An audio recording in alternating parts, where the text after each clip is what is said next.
What's up everyone, Tom from the Airsoft headquarters here, and welcome back to the channel. Today, we're going to explore one of the pistols specifically here in the cabinet here. Because currently on the market, on today's Airsoft market, we have a lot of pistols available. Not only in CO2, but also in green gas configurations, which means there's a lot of options. Which is great because many years ago, about 8 years ago, we had the Elite Force 1911s hit the market. And I want to explore with the current generation of Elite Force 1911 A1s, if they are still a viable option for the Airsoft player amongst this entire ocean of Airsoft pistols. So let's do some exploring, shall we? Trying to get an airstrike over on that opposite side. Copy. So a little history lesson. I actually used to have one of the Elite Force 1911s when I first, that was my first real airsoft gun, back when town was baby-faced looking. Well, more homeless and a really shabby beard. But I was very young.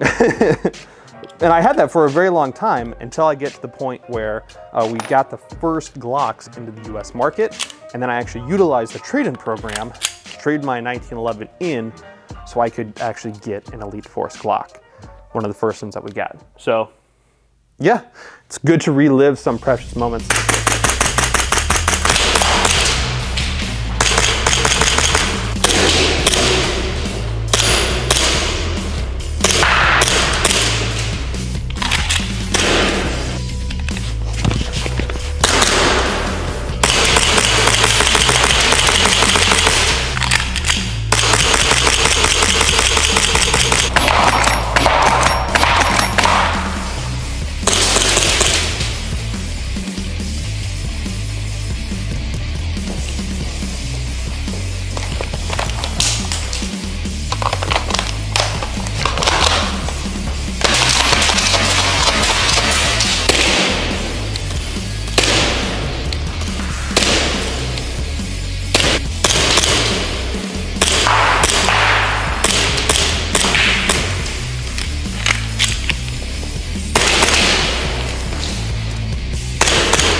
Hey guys, if you like some of the content that we're able to produce as far as product reviews and overviews, go ahead and follow the link Buy Me a Coffee in order to buy myself a coffee and or my cameraman guy Malcolm in order to help get us through the day of long edits and long video shoots like this.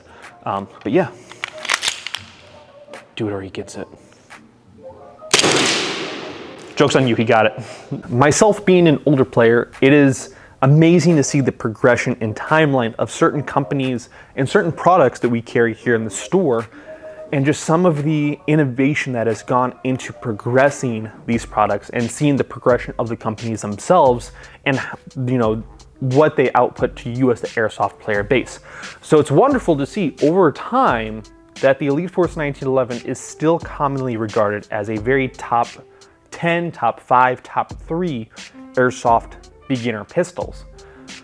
But it's been a while since I've seen one of those, and I think it's time that we break down the current production of Elite Force 1911. And let's begin by a quick comparison, just bare bones comparison between the Elite Force 1911 and a pretty commonly regarded as far as a beginner or even like a standard Airsoft pistols, like a Tokyo Marui hicapa. Let's get into it. Okay, so I have here a whiteboard of knowledge, and I have in one column the Elite Force 1911. In the other has been a very often commented here in the store as being a great indoor beginner pistol, which, if anyone is familiar with Tokyo Marui hicapa's builds, they are not exactly beginner friendly. So, but I will play devil's advocate. I have here some things that should be considered when comparing each individual pistol as far as its pros, its cons, and we'll go down the list and mark which one deserves the selection. So first of all, accuracy between the Elite Force 1911 and the hicapa In my personal experiences, the Elite Force 1911, my model that I had long ago and the one that I was just testing was very consistent, even given the fact that it is a pistol with a very short barrel rifle or short barreled inner barrel. It did perform pretty well with 2.5s, but we can put some upgraded parts and components into the Tokyo Marui hicapa, not to say that it would not perform well out of the box. But in my experiences, and very commonly, people will replace the inner barrel and barrel setup. So I think for that fact that out of the box Tokyo Maruis don't perform that best. So we'll still give it to the Tokyo Maruis. Consistency. Again, I'm going to give it to the Elite Force 1911, but you know what? While you're changing the inner barrel out for the Tokyo Marui hicapa, you're also going to get more consistency of that BB flight path. So we'll put a dot right there. Using it as a primary system, as your go-to. I've used my Elite Force 1911 successfully indoors as a primary, and very commonly, people are going to use their Tokyo Marui hicapas as primaries. Secondary, the Elite Force 1911, excellent secondary system, very reliable, very trustworthy, that I used as a secondary most often. Now, Tokyo Marui hicapas as a stock configuration is going to be more advantageous to use as a secondary than if you were to actually throw all of your custom stuff, because try to holster your Tokyo Marui hicapa after you've put a tapped mag adapter with an AEG extended magazine and a line running to your back. So in the stock configuration would work as a secondary. Reliability. I'm going to give that to the Elite Force 1911, very often regarded over the years as a reliable secondary system. Your Tokyo Maruis, I'm not going to give it a reliable mark just because how often when you go to the field, in indoor field specifically where a lot of people are running pistol builds, how often do you see them messing with their pistol setups? Pretty often. Ease of parts, as far as getting stock parts and components, with Elite Force, they make it extremely accessible. They have actual rebuild parts and kits so that you don't have to source each individual part. If you're looking for the barrel kit, you can buy the barrel kit. If you need the safety kit, you can get the safety kit. If you need to rebuild a magazine, there's a rebuild for the magazine kit. The Tokyo Marui hicapas, you gotta source them individually, but advantage is that they are, I wanted one dot, is that they are mostly very inexpensive. Primarily because it's gonna be green gas based, so there's a lot of low pressure involved in those parts and components. They don't have to really put, high strength material inside of there. So we'll still put Tokyo Maruis, they're very cheap as far as stock parts. Ease of maintenance, Elite Forces, 100%. Tokyo Maruis, stock again, but you gotta also consider, what about all the guys that spend the time working on their pistols, which is very often as far as having like that. So I will reluctantly put a mark there. Price. The Tokyo Marui hicapas, as far as the stock out of the box prices, are very cheap, usually about 80 or so bucks.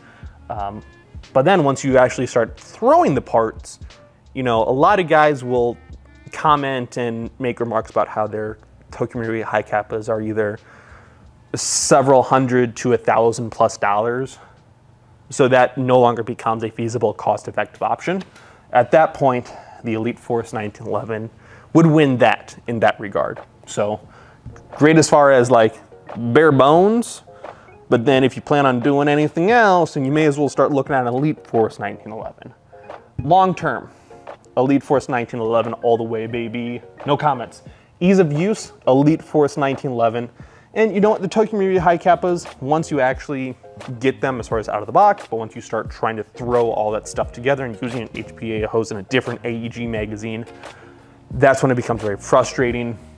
I've actually had to teach people how to use the parts and components of their hicapa builds as a referee when doing chrono, right?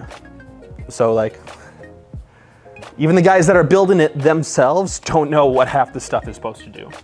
So that's frustrating. Mag capacity, I mean, like, the Tokyo Marui hicapas are going to be a much higher magazine capacity. The Elite Forces are going to be 14-ish rounds, so not a lot. I mean, you can get an extended one that's gonna hold 30-some BBs, but that's usually like a little bit more than the stock magazine for the Tokyo Marui hicapa. So we're gonna give it to the Tokyo Marui. FPS, the newest Elite Force 1911 was shooting 344 directly out of the box. So very high velocity compared to an indoor, but we'll also give it to the Tokyo Maruis in regards to once you have a regulator system built into your Tokyo Marui hicapa, you have more control as to what that velocity is. Now I've seen as you increase velocity, that is also going to wear down those parts and components internally and potentially break things when you don't want them to break. So little asterisks behind that little star right there. Gas power from CO2 to green gas for HPA. I'm gonna prefer CO2, but other people are gonna prefer their green gas or HPA. So we'll just wash that out. The coolness factor, pretty much a wash. I regard like the Elite Force 1911s, especially like the A1s, to be the cooler because that is very reminiscent of the Vietnam tunnel rat guys, which balls of steel for those guys. Very cool. But some people would prefer to have their super sleek Garmar cut colored blowback unit housing meme stuff color corrected. I don't know.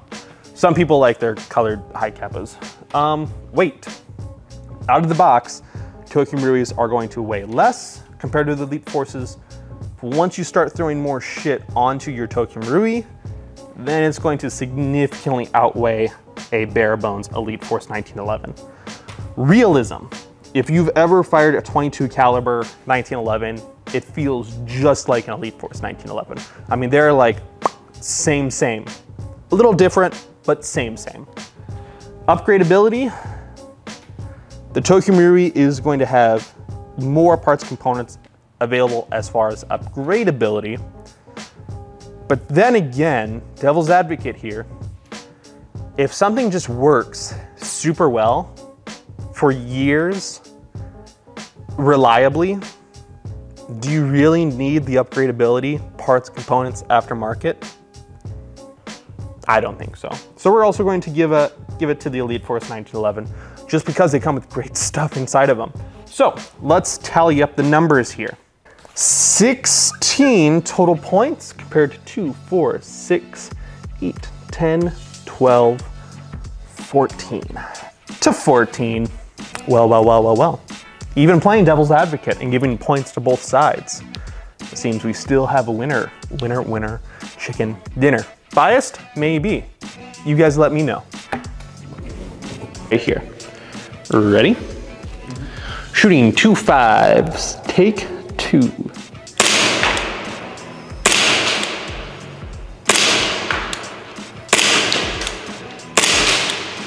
And 5 shots in total. We've got 1, 2, 3, 4, 5. Disregard this. Kick it out to 50 feet. 5 shots, aiming the body at 50 feet, 2 5s.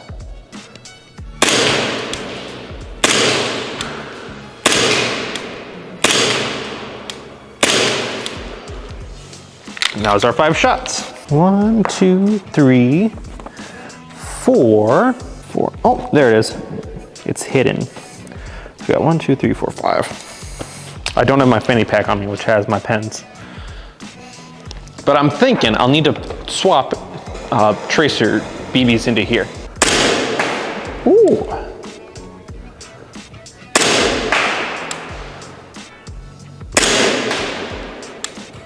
I'm aiming for center mass, for the record. 4. That one I wasn't too sure on. Let's just finish the magazine off. And that was low, and conveniently was the last shot. All in all, everything looked to be pretty concentrated. I know that our very last shot did dip below the target here. And I was aiming for center mass, and we've got hit. And everything's like in the profile, and like compared to like average dude, like this guy is smaller. So if it could hit him, profile size, it'll be able to hit me at that 100 foot. So overall, this held up pretty good. It's held up pretty good for like manufactured like and released 8 years ago. At least the first edition. This is the newest edition, which they have not changed any parts and components out as far as performance grade. So it's still rocking and rolling. Way to go, Elite Force. Let's get into more of it. So those of you who have stuck around, thank you. But let's go ahead and take the time together and break this down, and let's do a very quick tip to butt. First and foremost, at the very end of the tip here, we have our standardized orange flash hider. Well, it's not really a flash hider. It's actually just standard threads.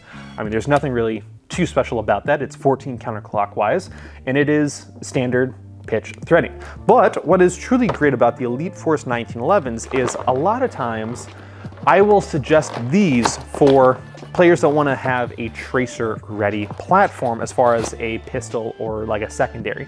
Between the Elite Force 1911s and the ASG CZ PO9s, PO1s, and CZ75s, those are really the couple of models that are truly tracer ready. And very quickly, I'm going to deviate.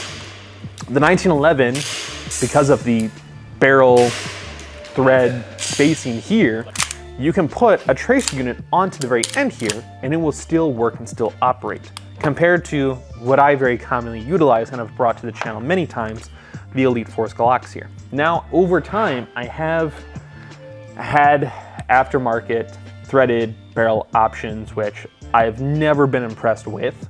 A lot of the aftermarket threaded barrels are either just straight up not compatible, or in some case with a $200 barrel was neither 14 millimeter nor counterclockwise. It was actually 16 positive threading. And that was a son of a bitch because I could not return that. Thanks, Evic. So, be careful what you wish for. Maybe some things to consider in the long run. So if you guys like that whole tracer effect on pistols, the Elite Force 1911 is one of the ones I would suggest that is tracer ready. There's a couple of functional reasons. One being CO2 powered, it has a lot of force in order to get that slide to operate backwards, and the fact that the actual barrel here is recessed into the slide. The slide literally moves over the barrel. The barrel will stay on the same horizontal line compared to a lot of aftermarket, more commonly produced pistols like the Glock here. The barrel actually starts to work its way downwards. I'm gonna try to like, how about this? It is ever so slight, and I think I'll need to do like a super zoom in on this here. But we can see that the barrel just drops ever so slightly, which happens to be just enough weight that is fighting to go up.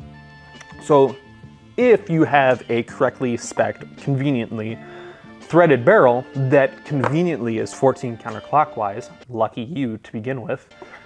Secondly, this would just be ever so light enough in order to actually work well enough with these type of drop down slides. Now I'm rambling on because I just love my Glocks, but we're not talking about Glocks. Stay focused, Alan, focused. If we go backwards, if we go backwards from the threaded barrel, we do have a polished chrome outer barrel, which conveniently holds a brass inner barrel. And in the years that I've had my Elite Force 1911, I have not had any single issues with my inner barrel, my barrel setup. The one issue that I have had was over very extreme use, and I mean extreme use. I was using my Elite Force 1911 pretty much every weekend when I was reffing down at the Airsoft arena, because many years ago I was a prioritized employee down for the arena.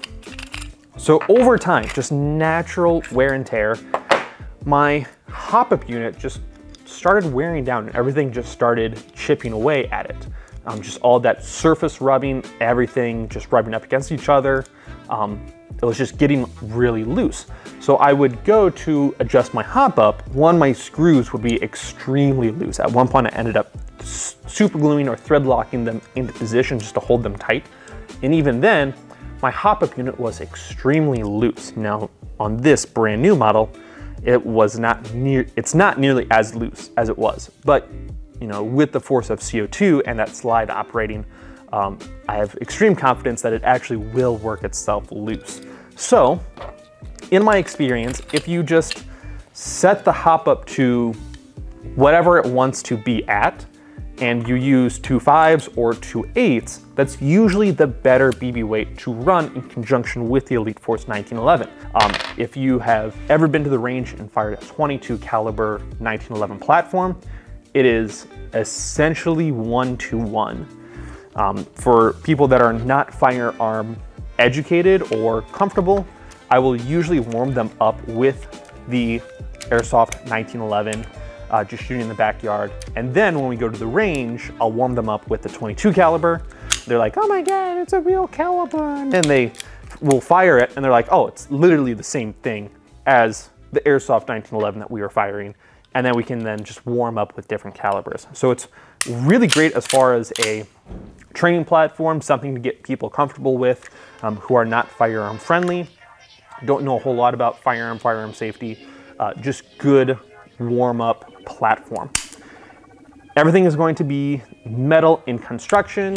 The iron sights are just a post and a cut. You have no windage or elevation adjustments, just point and shoot and then recorrect where that BB flight path was. No type of dots or fiber optic setups, so you're just kind of up to chance. The A1 is the only one that's like that. The other tactical models that I have down here, these guys, so just the black tactical model, the gray tactical model, the stainless steel tactical model, and the limited edition Legacy tactical with the extended magazine. Those are going to come with 1-dot front iron sight and 2-dot rear iron sights. So a little bit easier as far as a sight alignment type of setup. Make sense? Metal frame assembly. Really the only thing that's going to be polymer is going to be the grips here.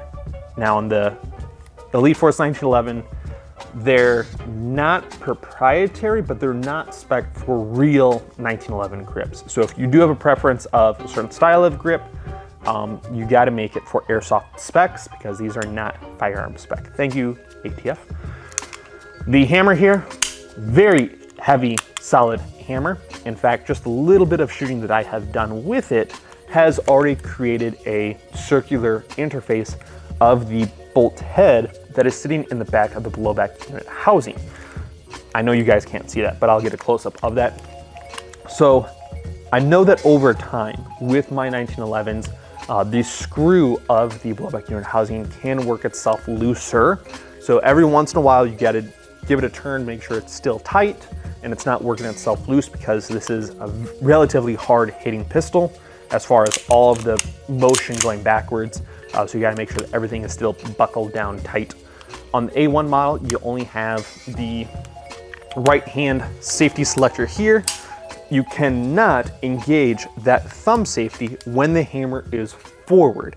You have to get that hammer backwards in order to click it up into place, as is traditional with all 1911s. Some 1911s have been broken because someone had the hammer forward and they're literally sitting there and forcing the safety up into position, which will break the arm and internal pins, which is good. It is good to have firearm safety. It is not good when you don't know how to engage that safety. So always hammer backwards and safety up. Conveniently, we also have what is called a beaver tail safety. So for example, if we have that thumb safety down and we do not have that beaver tail safety, that hingey piece engaged, if we're just holding it like this, it's still not going to fire. Now, if we press it down, it will fire. Let's do that one more time. No beaver tail, does not fire. Beaver tail. So I know what you're thinking. You're going to go Talon. You're missing the fact that there's no rails on the very bottom of the frame here, which again, you guys are very astute. Good on you for catching that. Now, in the, I'm looking for a flashlight that I've lost yet again. Here we go. I'll just grab this as an example, but it's out of battery.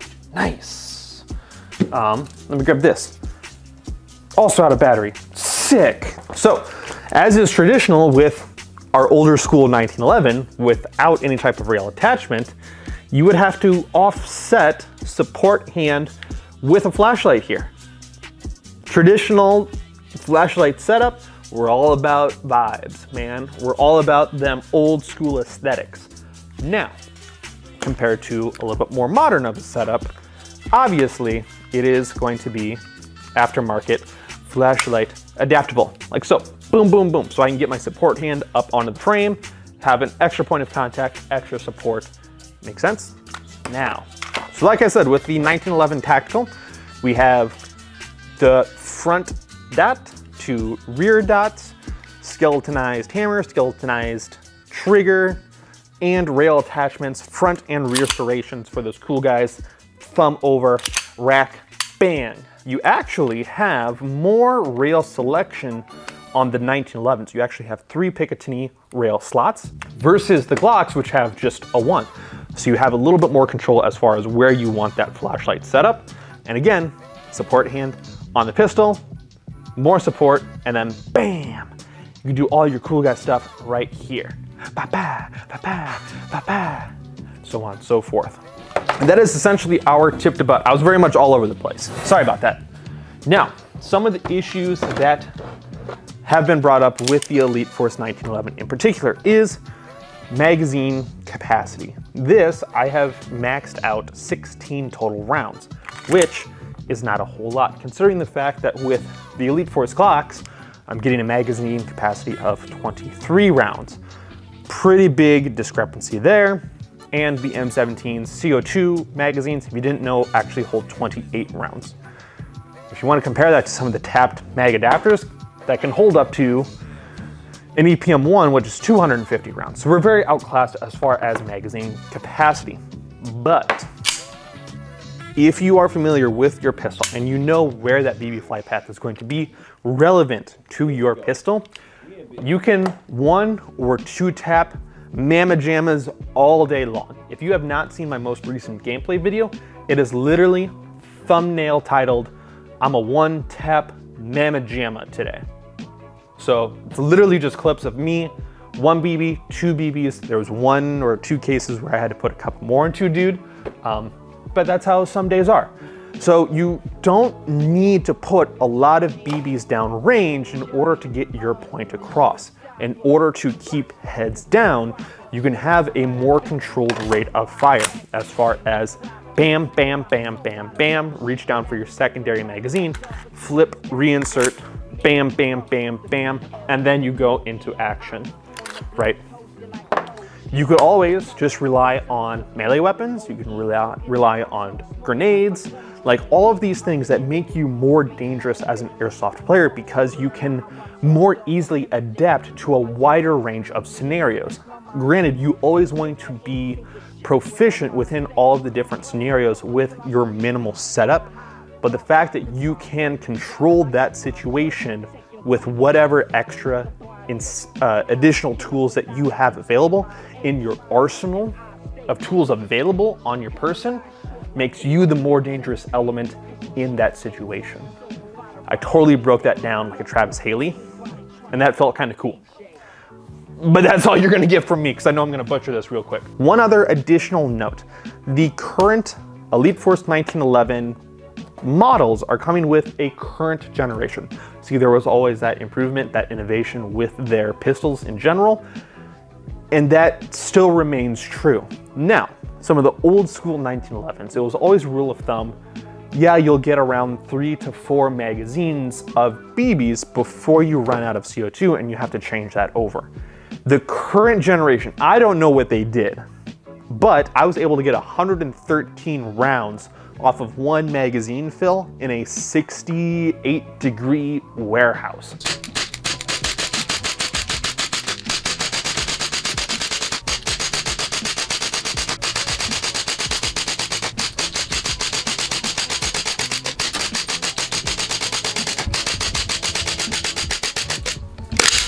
All right, and there we are so far out, but it took 113 shots before it just got to the point where it's no longer locking back.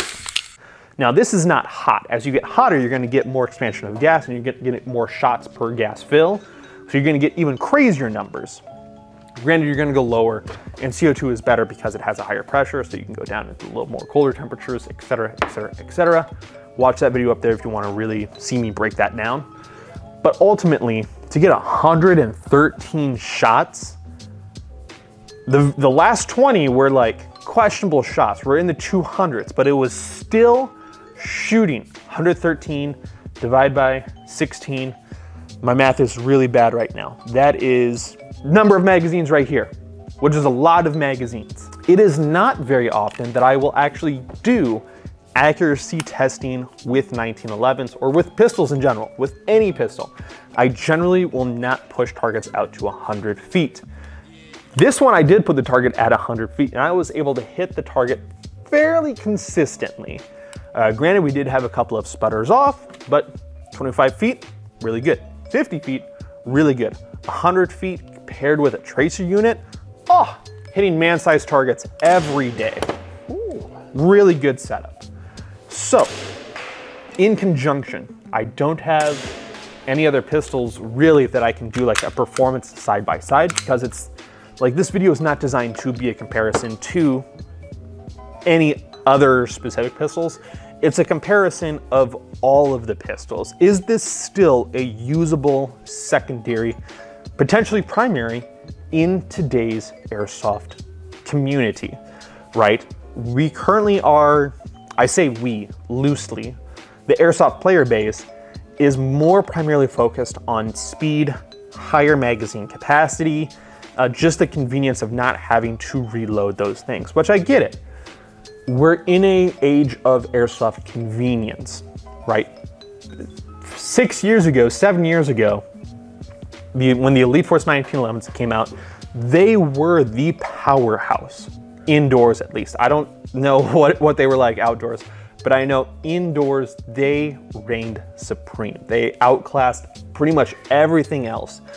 Even some of the like going up against Springer shotguns or other like older school AEGs, the Elite Forces really were really good. Now technology has advanced and performance has advanced, and that cost of performance has gone down significantly. If you wanted a good performing rifle 7 years ago, you were paying Avalon level prices for what would be considered a Lancer Tactical mid-tier performance, right? Spend a lot of money, get good average performance to today's standards, right? And now we look at today's performances where you don't need to spend top dollar to get really good performance, right? Now guns have prioritized performance. Like we're kind of cutting corners by making polymer bodies. Not to say that's a bad thing, but now we can associate more value to the internal performance of that AEG. And then you get Avalon level stuff. Now you're spending uber bucks on those really nice, really well machined internal parts components, and you're getting them in a nice external body. Essentially my two thoughts, summed up, Elite Force 1911, good. Elite Force 1911, still very good. Barring that you know how to utilize it and how it's most effectively can get applied within certain environments, right? Because currently, paired with the current outdoor-based guns, this would not fare very well. If you want to pair this to hicapa stuff, obviously it's not going to fare well, especially when you look at like custom built stuff. That's like $1,000 versus $120. But if we're looking, I would say if we compare this guy to a $200 to $400 pistol build, I think, personal opinion, that these are going to be pretty similar, right? Other than small minutia stuff as far as like magazine capacities, the aftermarket compatibility, stuff like that, I really truly believe that if you put this up toe to toe, and local guys, if you've got custom built stuff, we can do a challenge. But yeah, I still think that honestly, top three. If I was to do Talon's quick top three, Elite Force 1911, ASG CZ PO9s, and Glocks. Specifically, the CO2 ones, like the Gen 5 here, my 19X, and probably the 19 Gen 3, although it is green gas only. Those are my top 3. Talon's top 3, quick top 3. So that is all I have for you guys. If you guys do have any further questions, put them down into the comments section below. And like I said, if you do have like rough ballpark $200 to $400 pistol build, hit me up.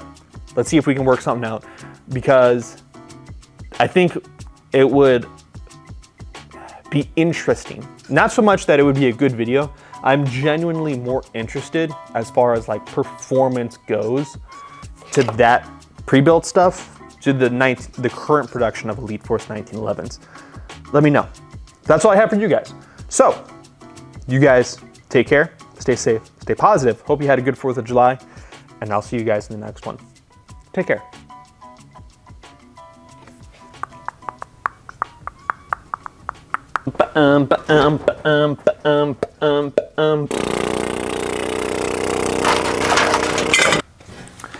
Ah, there you are, on my pile of stuff.